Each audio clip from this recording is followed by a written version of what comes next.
সরকার হায় হায় unit সরকার হুঁশিয়ার হুঁশিয়ার হুঁশিয়ার সরকার হুঁশিয়ার হুঁশিয়ার হুঁশিয়ার বাংলাদেশ হুঁশিয়ার হুঁশিয়ার হুঁশিয়ার হুঁশিয়ার হুঁশিয়ার হুঁশিয়ার হুঁশিয়ার কংগ্রেস জিন্দাবাদ জিন্দাবাদ জিন্দাবাদ কংগ্রেস জিন্দাবাদ জিন্দাবাদ জিন্দাবাদ বন্দে মাতরম বন্দে মাতরম বন্দে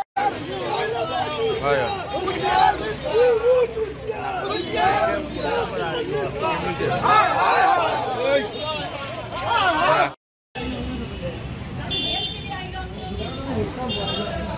कैसे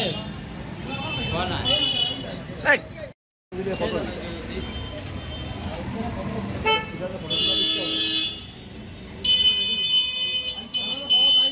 বাংলাদেশের কূটনৈতিক প্রয়াসে ভারত সরকার ব্যর্থ করার জবাব চাই, জবাব দাও।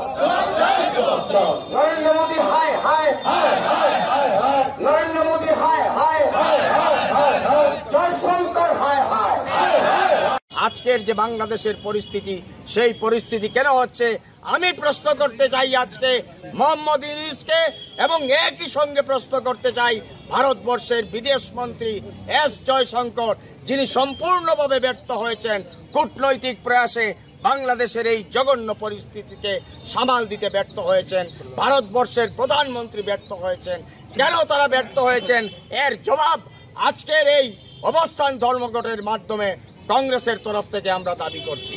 এবং অবিলম্বে ইতিমধ্যে আমার সাংসদ কেরালা থেকে যিনি নির্বাচিত হয়েছেন প্রিয়াঙ্কা গান্ধীজি শপথ যেদিন নিয়েছেন সেই দিন ফ্লোর অব দ্য হাউসে তিনি বলেছেন যে প্রধানমন্ত্রী আপনি অবিলম্বে বাংলাদেশ ঘটনা নিয়ে আপনি নজর দিন এবং সেটা টেক আপ করুন, বাংলাদেশের পরিস্থিতি ভয়াবহ।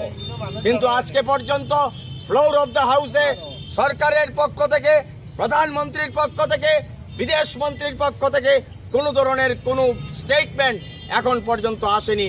পার্লামেন্ট কিন্তু চলছে। আজকে এই পরিস্থিতি কেন? আজকে প্রধানমন্ত্রী মৌন কেন? আজকে এস জয়শঙ্কর মৌন? এখানে কংগ্রেস থেকে প্রত্যাবর্তন করে একজন বিধায়ক কিছুদিন আগে যিনি গিয়েছেন ভারতীয় জনতা পার্টিতে, এখন পর্যন্ত মেম্বারশিপ নেননি। মেম্বারশিপ নেওয়ার ক্ষমতা হয়নি তার, কারণ মেম্বারশিপ নিলে তার বিধায়ক পদ থাকবে না। যদি ক্ষমতা আছে, দম আছে, দম আছে। আজকের এই সাংবাদিক সম্মেলনে আমি দাবি করছি উনার যদি দম আছে, let him resign by today. আজকে উনি রিজাইন করুন এবং নির্বাচনে প্রতিদ্বন্দ্বিতা করুন। তাই এখানে যে নাটক পরিস্থিতি